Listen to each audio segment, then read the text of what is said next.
Alright, I know it's a little late, but we got a request to do the French defense, and I'm my pretty sure the person who wanted the opening wanted the Steinitz. It was one of the knight c3 lines. Anyway, we can go over all the knight c3 lines, not super extensively. That would take hours and hours and hours. But let's just look at some of the basics because I know the person watching this would appreciate that more than me going over some in-depth theory. So knight c3. What does this move do? This move attacks a pawn in the center, and well, it just develops the piece. It's pretty obvious if black takes the e pawn, then white is going to recapture with the knight, which is one of the lines. This is fine. And then the Steinitz is knight to f6, so the two knights. And the main line is the Winawer, or the Vinever, however they say it, with bishop to bishop to b4. And this just pins the knight to the king, making the threat of d takes e4 come back alive. So the way that we stop this is to just play e5. And now another very principled move in the king's again, and no, I'm sorry, the king's game. And the French defense is just to attack the base of the pawn chain. You always want to attack the base of the pawn chain, and the move that does that in the French is c5. So the c pawn attacks the d pawn. So here the main move for white is pawn to a3. So after pawn to a3, which you should definitely play this every game, you want to attack this bishop. There's not really anything else you can do here. Your d pawn's going to get taken and your knight is pinned. So a3 makes the most sense. Most of the times here you'll just see takes, and the pawn on c3 will support the d4 pawn.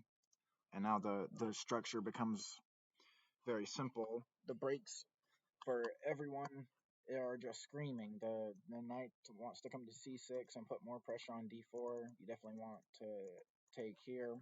Maybe f6 in the future is an idea to attack the pawn here. And then white has similar ideas. f4 and f5 would attack the base of black's pawn chain, and c4 would attack the pawn chain for white. This can't be executed now, and c4 is rarely played in the French.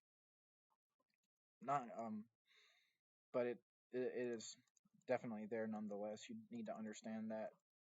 You need to understand how this attacks the center and when you should execute it.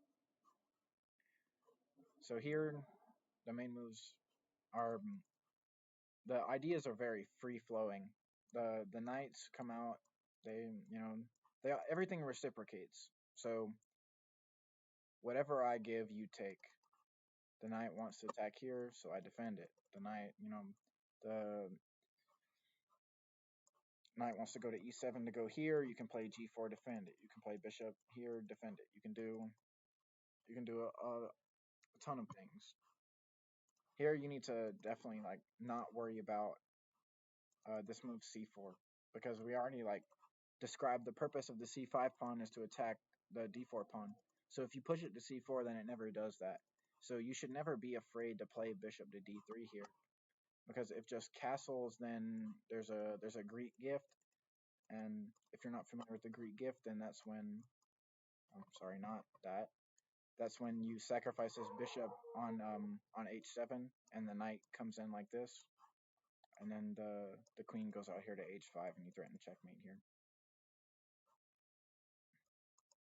So that's the Greek gift. And if you play bishop d3 and now c5, then black just wasted a tempo to attack your bishop, so you can waste a tempo to put it back, and everything is all hunky-dory. Eventually you want this bishop to sacrifice itself on h6 for the attack, or you want it to find a home on f4 defending the center. h4 and h5 are ideas in the French to come at this king side. And then there are other lines here too, or like knight c3, and then if you play knight f6 instead of this, then after here and here, then, well, not this specific one. The most common move here is just pawn to f4, just overprotecting the center.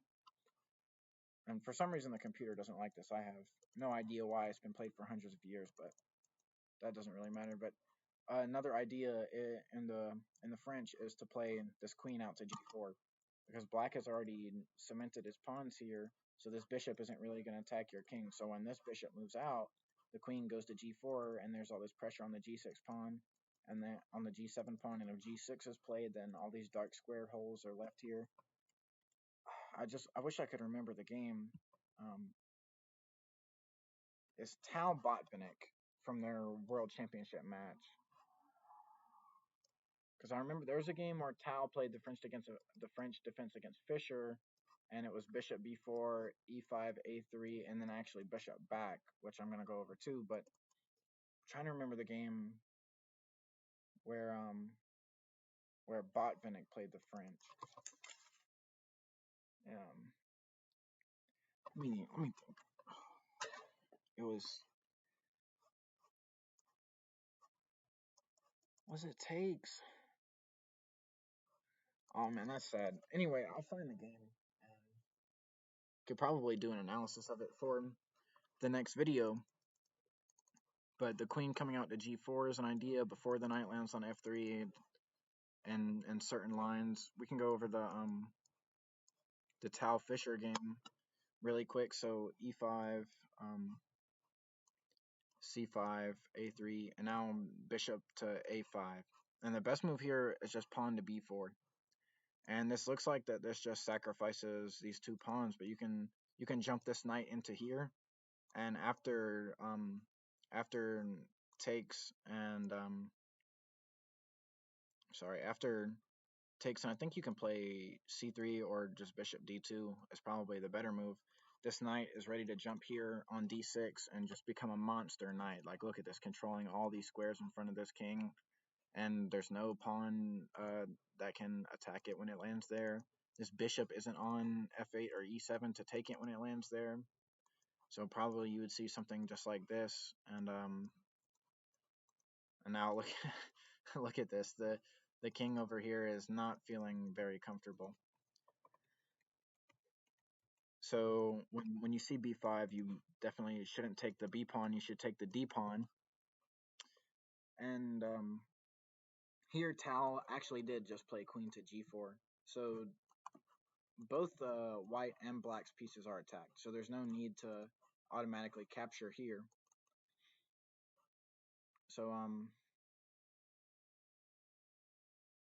so Tal didn't. He attacked this pawn. And what's the move here? I'm trying to remember. I think it's knight e7. I think the line is knight e7 takes, and then here, and you can give up these pawns, I believe. And you can play like this maybe.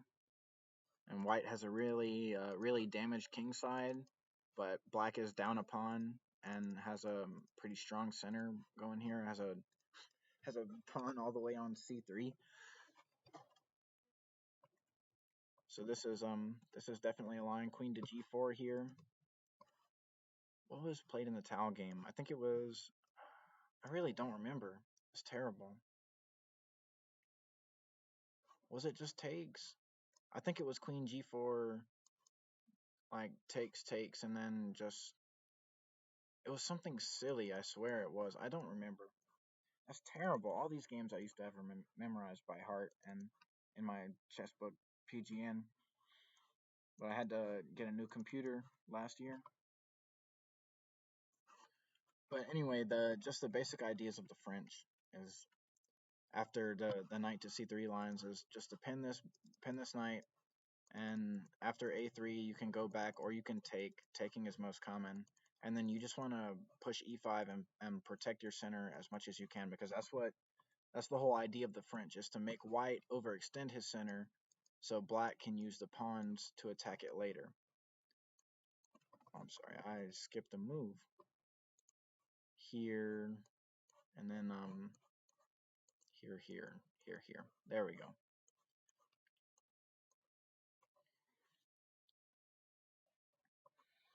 So you want to play bishop to d3 and set up this Greek gift sacrifice, easy checkmate. If they don't fall for the Greek gift, then just keep developing your pieces and don't worry about c4. If c4, just put your bishop back on e2 and just play attacking chess. This bishop wants to sacrifice itself. This knight wants to jump in and attack f7. The French is very sharp. It leads to very attacking games. Unless they play the exchange French. If you're white and you play takes takes, then just quit chess, please. Do not play this. Never play this.